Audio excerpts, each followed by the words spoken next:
국내 국외 각 가정과 각 처소에서 예배드리시는 성도 여러분에게 우리 주 예수 그리스도의 은혜가 충만하기를 축복합니다. 성령께서 이 시간 우리 각 사람에게 살았고 운동력 있는 말씀의 권능을 풍성하게 체험하게 하여 주시고 주 예수 그리스도를 아는 지식이 더하게 하실 것을 확신합니다. 오늘은 누가복음 9장 22절과 23절을 함께 살펴보겠습니다. 22절 한 절을 함께 읽겠습니다.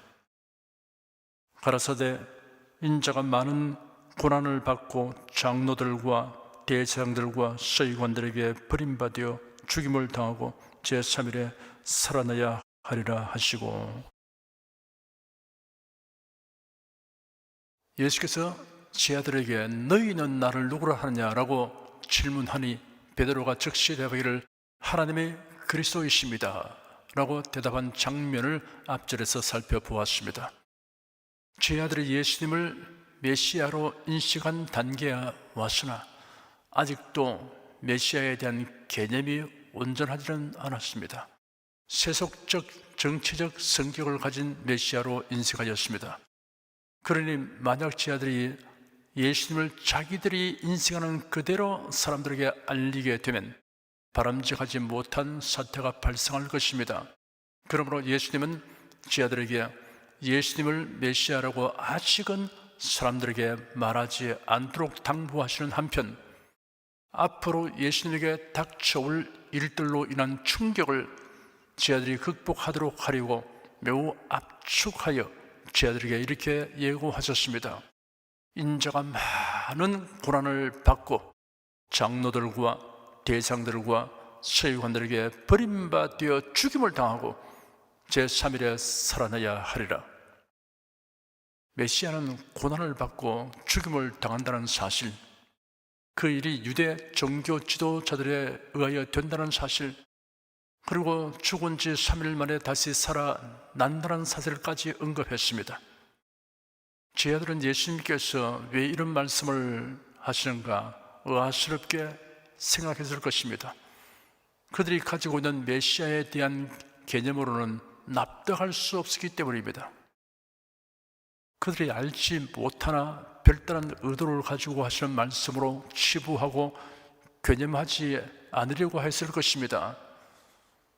사람이 어떤 사물에 대하여 강한 주관과 선입관을 가지고 있으면 그 선입관에 저촉되는 것은 배타하고 거부하든가 그 선입관에 맞게 억지 해석하는 경향이 있습니다. 예배에 관하여 예를 들어 설명해 보겠습니다.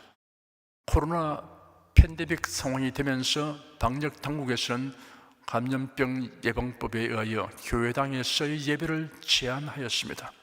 그러면서 대면 예배와 비대면 예배라는 기이한 용어를 만들었습니다.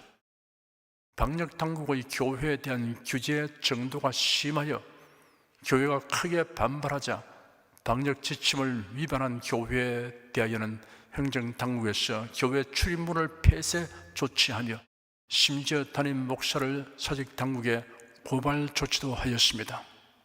교회들도 맞대응하여 법원에 집행정지 가처분 신청을 제기하였습니다.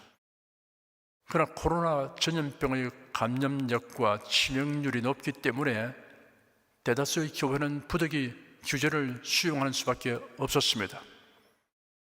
어떤 형태의 예배든 모두 금지한다라는 탄압은 아니기 때문에 차선책으로 온라인을 활용하여 각 집에서 예배하는 방법으로 대체하였습니다.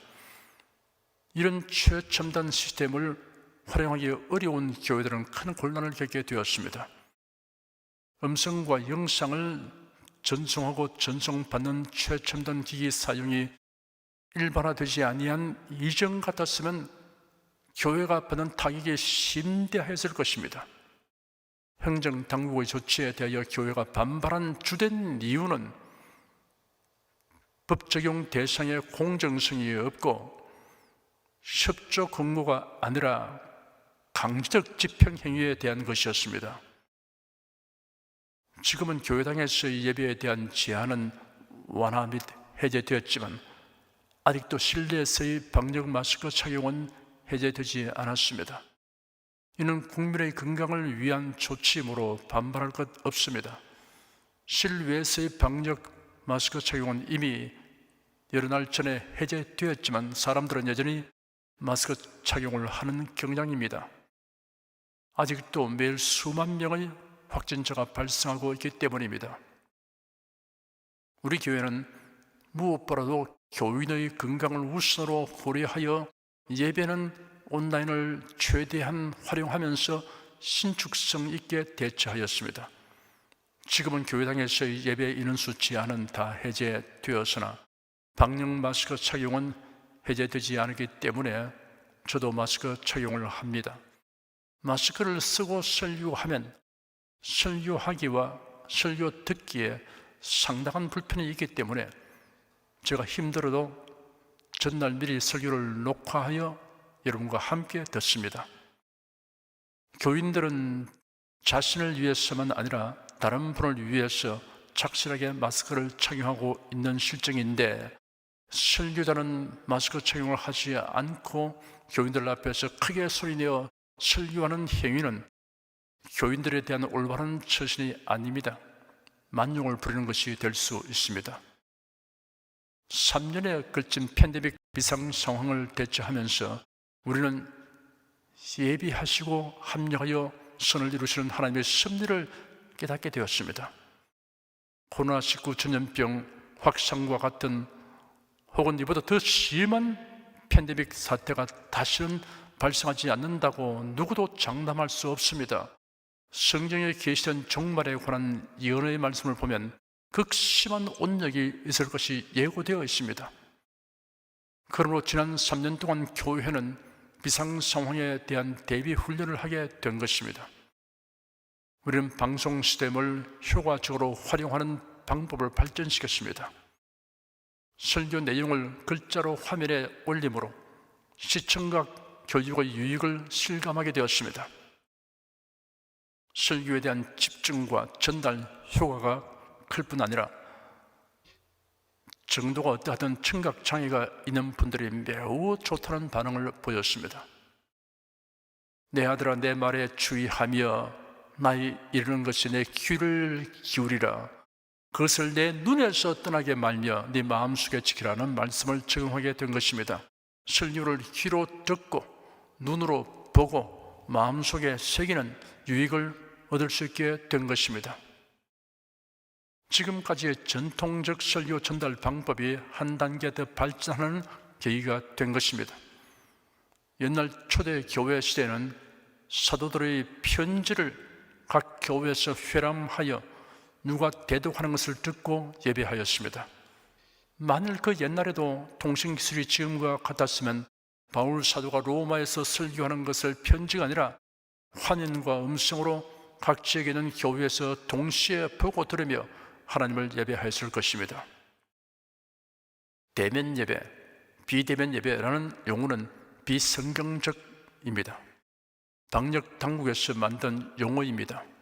예배에 관한 성경적 의미를 고려하지 않고 다만 신자들이 교회당에 모여서 예배하는 것을 규제하는 행정지시 용도로 만든 용어입니다. 예배의 참된 뜻을 왜곡하게 하는 이런 용어를 교회는 사용하지 말아야 합니다. 그 프레임에 말려들어가지 말아야 합니다. 예배의 정의는 성경에 기록되어 있는 대로 알고 실천해야 합니다.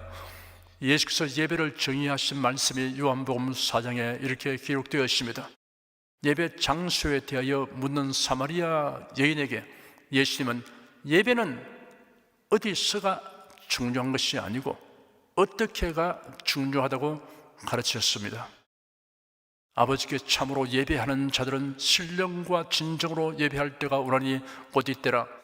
아버지께서는 이렇게 자기에게 예배하는 자들을 찾으시니라. 하나님은 영이시니 예배하는 자가 신령과 진정으로 예배할지니라 라고 예배의 정의를 밝히 설명하셨습니다.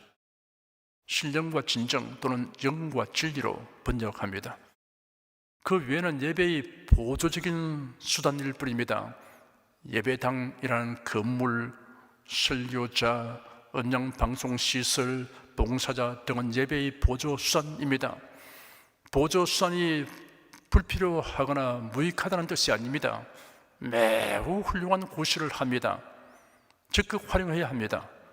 그러나 이러한 보조수단을 예배의 성립 요소로 알거나 가르치는 것은 난센스입니다. 해로운 것입니다. 저는 중학교 1학년 때부터 열심히 교회에 다녔습니다. 1956년입니다. 몇몇 교회 외에는 대체로 교회 건물은 규모가 작았고 시설도 초라했습니다. 음향방송 설비가 없었습니다. 간혹 풍금은 있어도 피아노는 없었습니다. 냉난방 설비란 생각조차 못했습니다. 한겨울과 한여름에는 설교하는 목사님이 이제 결론을 말씀드리겠습니다 라고 하는 말이 제일 은혜가 되었습니다. 만약 이런 교회당 모습이 고정관념화되어 음량 방송 장비, 전자오르간, 냉난방 시설을 예배 시에 사용하는 것은 불가하다고 주장하면 분별력이 부족한 옹고집쟁이로 낙인 찍힐 것입니다. 당신은 교회 갈 때 걸어서 가야지 자동차를 타고 가면 안 된다는 법이 적용되는 교파도 있었습니다. 이 문제로 인해 분열된 교파가 있습니다. 예배당에 피아노를 들여놓는 것을 금지하는 법으로 인해 유악기파와 무악기파로 분열된 교파도 있습니다. 사마리아 여인이 들어도 놀랄 일입니다.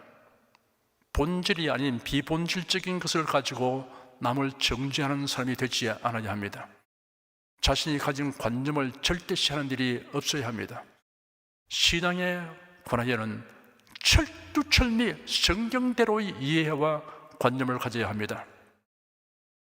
가령 자기 교회는 소위 말하는 비대면 예배를 거부하고 온갖 행정 조치를 당하면서도 대면 예배만 고집했다고 자부하는 분이 있다면 그 심정은 이해할 수 있지만 그렇게 하지 못한 교회를 정죄하는 것은 예배의 본질에 대한 무지에서 비롯된 것입니다. 설교하는 목사의 육체가 예배하는 현장에 없으면 예배가 될 수 없다는 주장은 비성경적인 것입니다. 이단적 교리가 됩니다. 만일 언젠가 더 강한 전염병이 창궐하여 팬데믹 상황이 된다면 결국 자기 주장으로 인한 자성자박을 면치 못하게 될 것입니다. 그러므로 우리가 알고 적용해야 할 핵심은 예배의 본질입니다.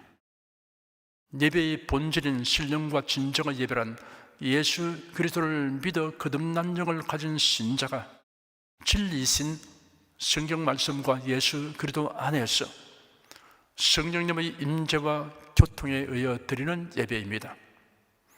대면, 비대면이라는 말은 예배에 관계되는 것이 아니며 더욱이 예배의 본질과는 아무 관련이 없습니다. 예배에 관하여 비성경적인 관념은 말씀으로 파쇄해야 합니다. 23절 한 절을 함께 읽겠습니다.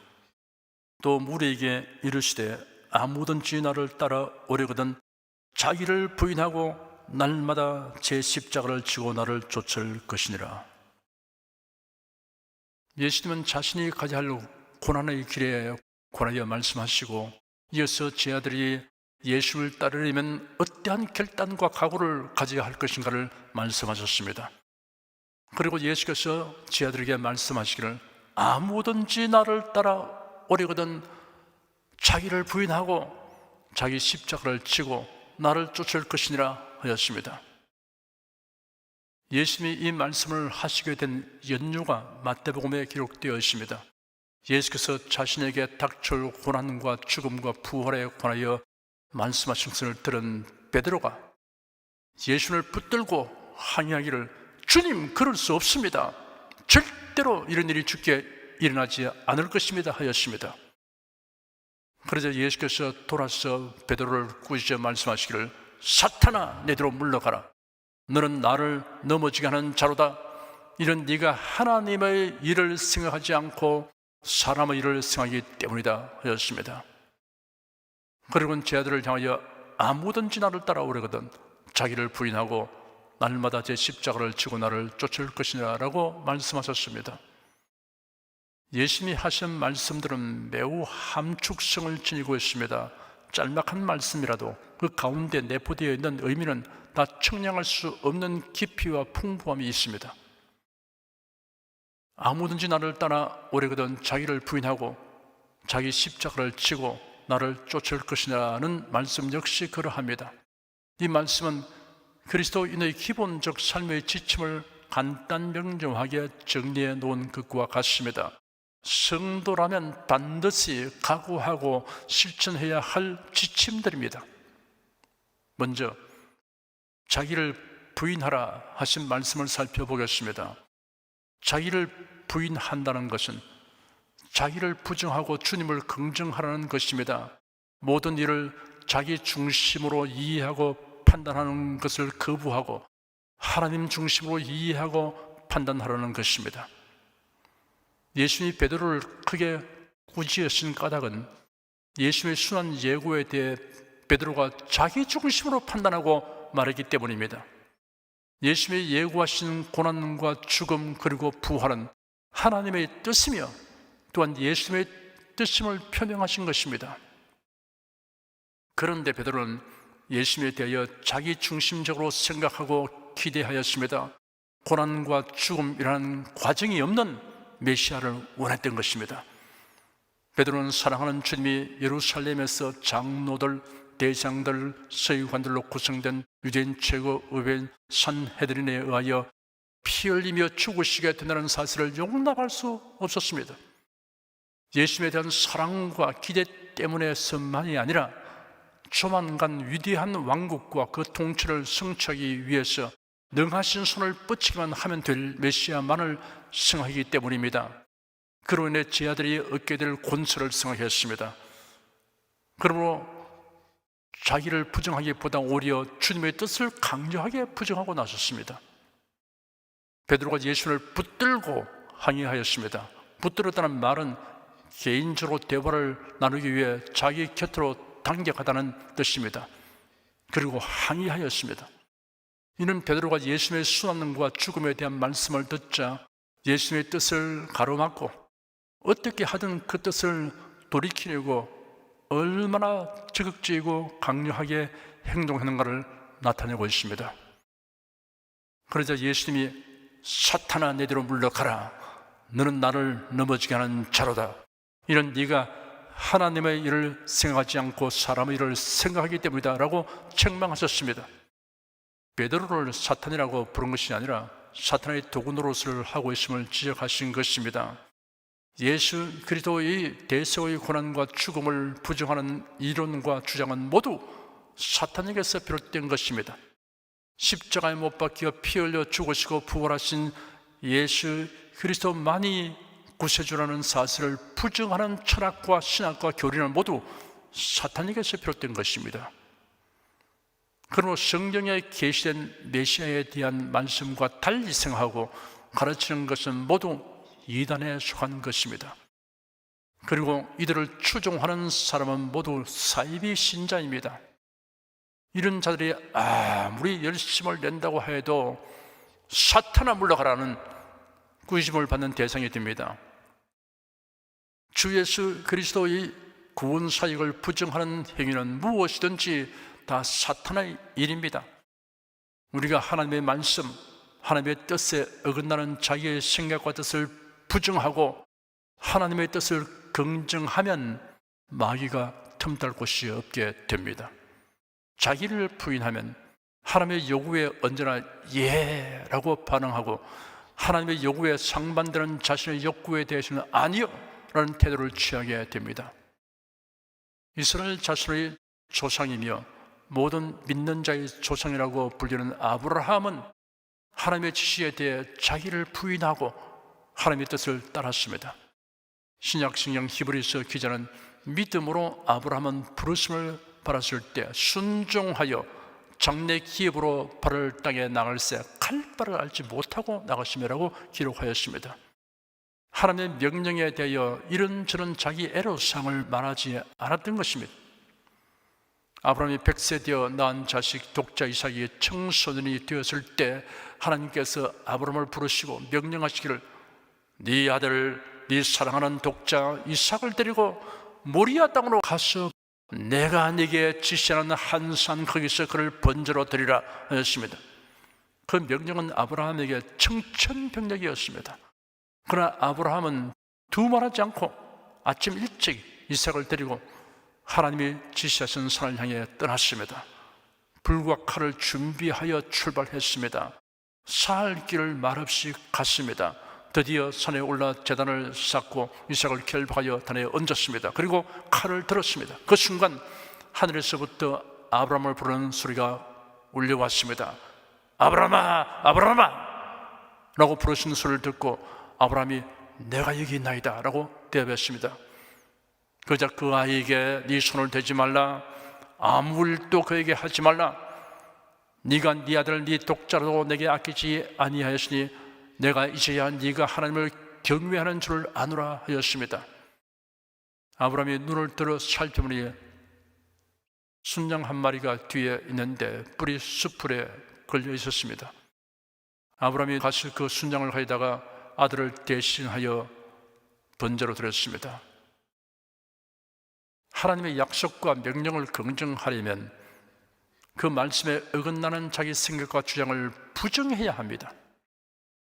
하나님의 약속과 명령 앞에서 자기를 부인할 수 있는 사람은 자기 앞나라의 진로, 삶의 계획을 하나님께 묻고 하나님의 인도를 적극적으로 구하게 됩니다. 사도 바울은 명석한 두뇌와 과감한 결단력과 적극적인 실천 의지를 소유한 사람입니다. 그런 자신감이 넘쳤습니다. 그러한 능력이 교회를 잔해하고 성도를 핍박하는 데 동원되었습니다.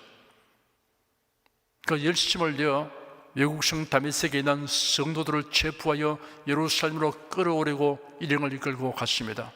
다메섹에 가까이 이르렀을 때 호련히 정오의 태양빛보다 더 밝은 강렬한 빛이 그와 동행들을 둘러 비추었습니다. 모두 땅에 엎드려졌습니다. 그 자리에서 그는 예수님이 나타나서 하시는 말씀을 듣고 극적인 회심을 하였습니다. 자신의 주님이 예수 그리스도라는 사실을 알게 되었습니다. 주님, 내가 무엇을 하리까? 라고 질문했습니다. 그 질문은 거의 일생을 통해 계속되었습니다. 그는 예수님의 계획과 뜻을 따라서 살았습니다. 주님의 뜻이 밝혀지면 자기의 계획을 즉시 백지화했습니다. 철저히 자기를 부정하였습니다. 바울 사도는 고백하기를 이제는 내가 산 것이 아니요 오직 내 안에 그리스도께서 사신 것이라 하였습니다. 다음은 자기 십자가를 지라 하신 말씀을 살펴보겠습니다. 내 주님 지신 십자가 우리는 안 질까? 네게나 있는 십자가 내게도 있도다 라는 찬송 가사의 첫 소절은 적절하지 않습니다. 오해의 소지가 있습니다. 아무든지 나를 따라 오려거든 자기 십자가를 지라 하셨습니다. 예수 그리스도의 십자가를 지라는 것이 아닙니다. 예수 그리스도께서 지신 십자가는 인간의 죄를 대속하시려고 지신 것입니다. 인류 구속의 대업을 완성하신 유일하고 단회적 사건입니다. 예수는 우리에게 자기 십자가를 지라고 말씀하셨습니다. 그리스도인은 각자에게 주어지는 십자가가 있습니다. 엄밀히 말하자면 육신의 연약과 질고 경제적 곤란, 인간관계에서의 문제는 십자가라고 할 수 없습니다. 이러한 것은 극복하고 변화시켜야 할 문제입니다. 우리가 져야 할 십자가는 예수 그리스도를 섬기고 사랑하며 전파하기 때문에 겪게 되는 고통, 손실, 희생, 핍박을 의미합니다. 이러한 십자가는 거룩한 소망을 가지고 기꺼이 져야 할 것입니다. 이런 영원한 가치와 의미를 가지는 것입니다. 의를 위하여 핍박을 받은 자는 복이 있나니 천국이 저희 것이라. 나를 위하여 너희를 욕하고 핍박하고 거짓으로 너희를 거스려 모든 악한 말을 할 때는 너희에게 복이 나니 기뻐하고 즐거워하라. 하늘에서 너희의 상이 큼이라. 예수님이 친히 하신 말씀입니다. 가족으로부터 심한 핍박을 받고 있는 성도를 만나 제가 위로하니 대답하기를 예수님이 나를 구원하시려고 대속의 십자가를 지셨으니 내가 나의 가족을 예수님에게 인도하기 위해 핍박의 십자가를 기쁘게 지고 가겠습니다 라고 대답했습니다. 몇 년 지나지 않아서 그 성도의 남편이 그리스도인이 되었습니다. 그 후 장로가 되셔서 봉사의 직무를 충성스럽게 수행하셨습니다. 지금은 천국 아버지의 집으로 가셨습니다. 하나님을 경외하고 주님을 사랑하며 복음을 전하는 일로 인하여 고난의 십자가를 지는 것을 두려워하지 마십시오. 부끄러워하지 마십시오. 자기 십자가를 기꺼이 지고 소망을 가지고 전진하십시오. 그 다음은 나를 쫓을 것이니라 하신 말씀을 살펴보겠습니다. 아무든지 나를 따라오려거든 나를 쫓을 것이니라 하셨습니다. 나를 따라오려거든 나를 쫓을 것이니라 하셨음에 유념해야 합니다. 예수 그리스도만 바라보고 따르라는 뜻입니다. 부활하신 예수님이 이른 아침 갈릴리 호수가에 오셨습니다. 고기잡이 하던 제들이 모두 예수님에게로 왔습니다. 그들은 놀랍게도 예수님이 준비하신 조반을 먹었습니다. 조반 먹은 후에 예수께서 시몬 베드로에게 요한의 아들 시몬아, 네가 이 사람들보다 나를 더 사랑하느냐? 라고 물으셨습니다.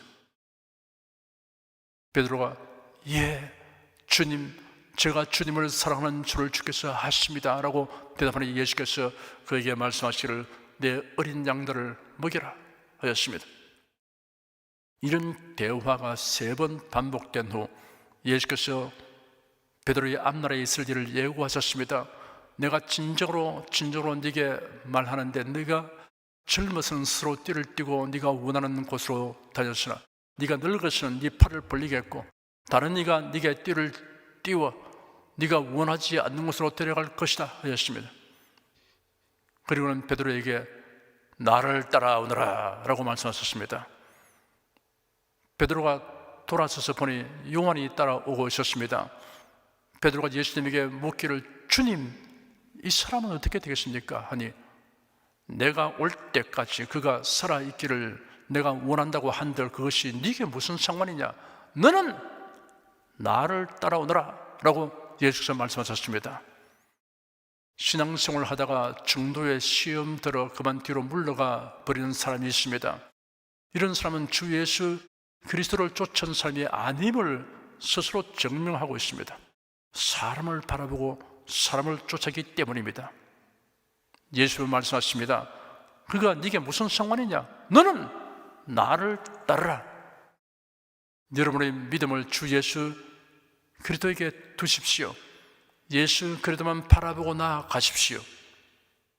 우리에게 구름같이 둘러싼 흔한 정인들이 있으니 모든 무거운 그 광맥이 쉬운 죄를 벗어버리고 인내로서 우리 앞에 당한 경주를 경계하며 믿음의 주여 또 온전히 하시는 인 예수를 바라보자. 저는 그 앞에 있는 절금을 위하여 십자가를 참아사 부끄러움을 개치 아니하시더니 하나님 보좌 우편에 앉으시니라. 히브리서 12장 1절 2절 말씀입니다. 예수님이 나를 쫓을 것이라 하신 말씀은 현재 명령법 형태를 취하고 있습니다. 한두 번 정도가 아니라 지속적으로 끊임없이 쫓아오라는 강한 명령의 뜻이 있습니다. 부단한 노력과 열심을 다하여 주님만 바라보고 쫓아가는 사람은 결코 시험에 들거나 실족한 일이 생기지 않습니다. 자기를 부인하고 자기 십자가를 지고 주님을 쫓는 이 3가지는 마치 3개의 변과 각을 가진 삼각형처럼 분리될 수 없는 관련을 가집니다. 그런데 우리가 자기를 부인하고 자기 십자가를 지고 주님을 쫓아가기로 각오하고 결단하여도 실천함에 있어서는 역부족입니다. 예수 그리스도께서 겟세마네 동산에서 제자들에게 기도하라고 명하셨음에도 제자들은 졸았습니다. 대제사장들이 보낸 무리에 의해서 예수님이 붙잡혀 갈 때 제자들은 다 도망갔습니다. 베드로는 신문 받으신 예수님 면전에서 대제사장의 종이 너도 그 제자가 아니냐는 질문에 예수님을 모른다고 부인했습니다. 이런 일이 3번 반복되었습니다.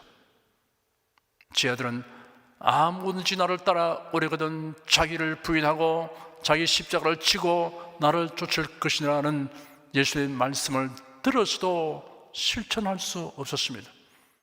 그들은 주님을 두고 도망갔습니다. 자기를 부인하기는커녕 예수를 부인했습니다. 마음에는 원이로되 육신이 약하도다 하신 주님의 말씀과 같습니다. 원함은 내게 있으나 행하는 것은 없노라 라고 탄식할 수밖에 없습니다. 이런 제자들이 예수 그리스도께서 약속하신 성령을 받게 되자 변화되었습니다.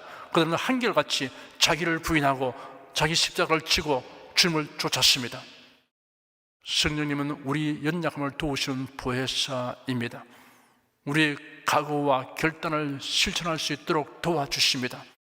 사랑하는 성도 여러분, 성령님의 도우심을 항상 간구하며 의지하십시오. 그래야 여러분의 일생이 자기를 부인하고 자기 십자가를 지고 예수 그리스도를 쫓아 살아가는 하루하루가 되기를 축원합니다. 기도하겠습니다. 오늘 본문의 장면을 살펴보는 동안 아무든지 나를 따라 오래거든 자기를 부인하고 자기 십자가를 지고 나를 쫓을 것이니라 하신 주님의 모습이 눈에 선하고 그 음성이 우리 귀에 쟁쟁하게 들리듯 합니다. 이 말씀에 함축되어 있는 심오한 뜻을 깨달은 우리가 적극적으로 행하기를 원하오니 성령께서 도와주시옵소서. 주 예수 그리스도 이름으로 기도드립니다. 아멘. 찬송가 367장을 부르십시다.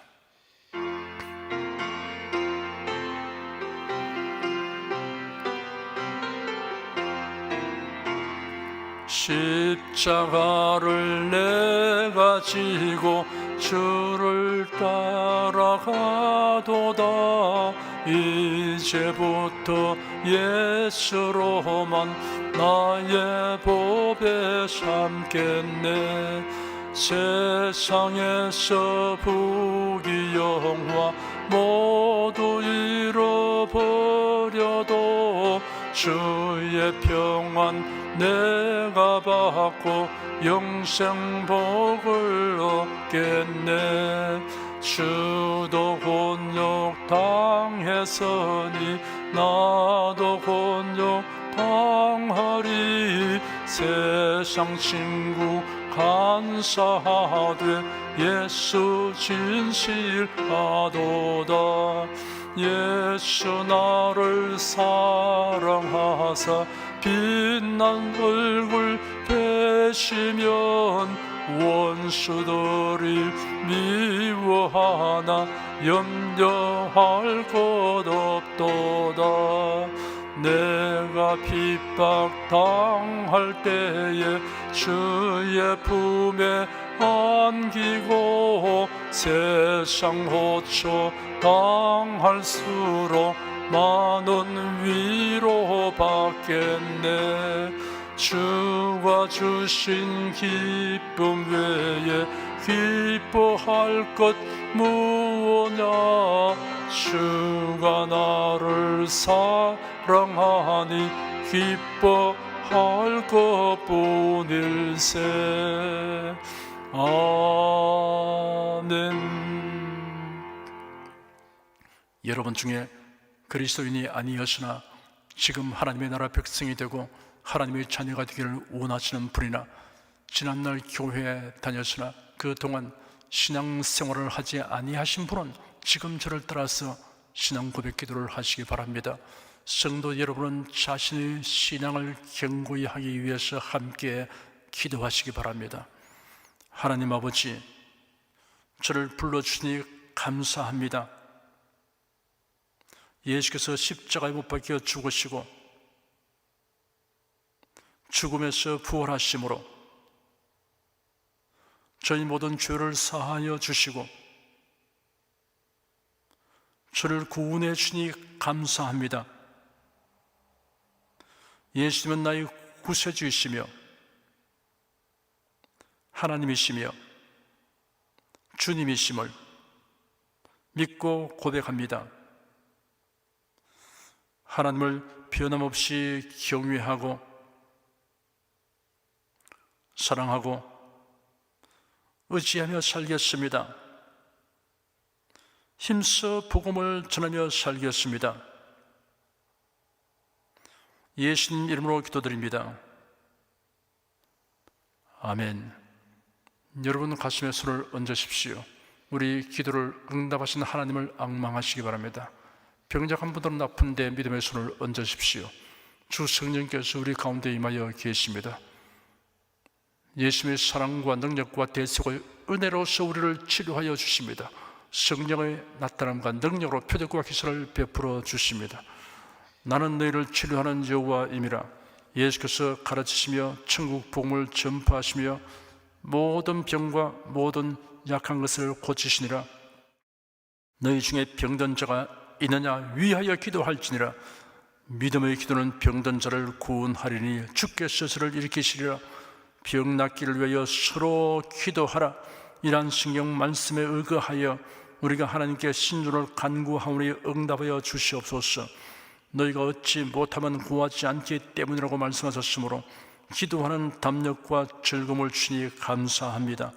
믿는 자들에게 이런 표적이 따르리니 병든 자에게 손을 얹으면 나으리라 하신 약속을 좇아 지금 연약하고 병든 곳에 손을 얹고 간구하는 모든 성도들에게 하나님의 권능이 임하여 낫게 하여 주시옵소서. 병들어 고통하는 친족과 교우들을 위하여 기도하오니 불쌍히 여기시고 치료하여 주시옵소서. 모든 병과 모든 약한 것을 고치신 예수님께 간구합니다. 상한 몸, 병든 몸을 고쳐 주시옵소서. 뇌, 구강, 혀, 척수, 갑상선, 림파선, 뼈, 골수, 인대, 관절, 디스크, 근육, 신경, 혈액, 혈관, 피부를 고쳐 주시옵소서. 시각기관, 청각기관, 심장, 호흡기, 소화기, 비뇨기 기능이 완전하게 하여 주시옵소서. 예수 그리스도 이름으로 명한다. 병만은 물러가라. 통증과 염증은 나을지어다. 암과 종양은 소멸될지어다. 각종 장애는 치유될지어다. 예수 그리스도 이름으로 명하노라. 지금 낫게 될지어다. 순식간에 나을지어다. 모든 병과 모든 약함은 치유될지어다. 병약의 시간 제거되고 건강의 시로 충만하게 될지어다.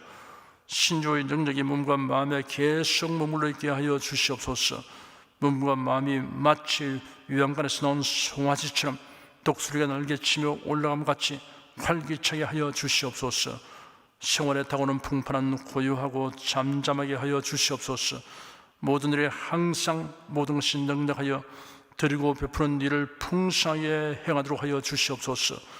슬픈 일을 당한 성도들에게 주님께서 손님으로 붙들어 주시고 주님의 음성을 들려주시옵소서. 슬픔보다 더 큰 위로가 임하여 속히 극복하게 하여 주시옵소서. 가정이 평안하고 가족이 모두 독실한 신앙을 가지게 하여 주시옵소서. 탁월한 지혜와 명철을 주셔서 모든 일을 바르게 분별하고 판단하며 선택할 수 있게 하여 주시옵소서. 어쩌나 오늘날 동일하신 예수께서 지금도 우리를 용서하시고 치료하시며 위로하여 주시니 감사합니다. 예수 그리스도의 이름으로 기도드립니다. 아멘. 내 믿음대로 될지어다. 기쁘고 감사한 마음으로 예물을 드리십시다. 사랑과 은혜가 충만하신 하나님, 지난 한 주간도 하나님의 은혜 가운데 살게 하시고 오늘 주일 예배로 신령과 진정의 예배를 드리게 하시니 감사합니다. 이 시간 설교를 통하여 은혜와 진리의 말씀을 듣고 깨닫게 하시니 감사합니다. 우리가 주님의 말씀대로 행하며 살기 원하오니 권능의 손길로 도와주시옵소서. 주님께서 베풀어 주신 은혜에 감사하며 정성껏 예물을 드리오니 기쁘게 받아주시옵소서. 우리 주 예수 그리스도의 이름으로 기도드립니다. 아멘.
드리신 예물 위에 축복하겠습니다.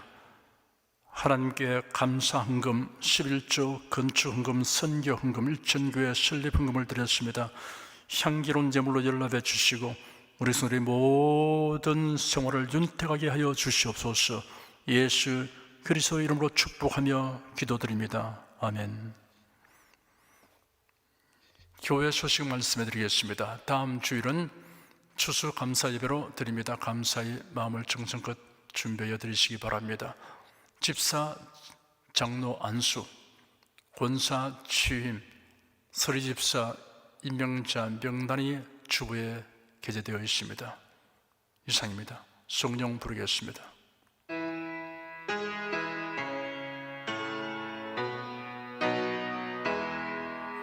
성부 성자 성령께 찬송과 영광 돌려보내세. 태초로 지금까지 또 영원 무궁토록 성삼위께 영광 영광. 아멘. 우리 주 예수 그리스도의 은혜와 하나님 아버지의 사랑과 성령의 교통하심이 은혜와 진리 가운데 살아가는 모든 성도들 위해 임하시옵기를 축원합니다. 아멘.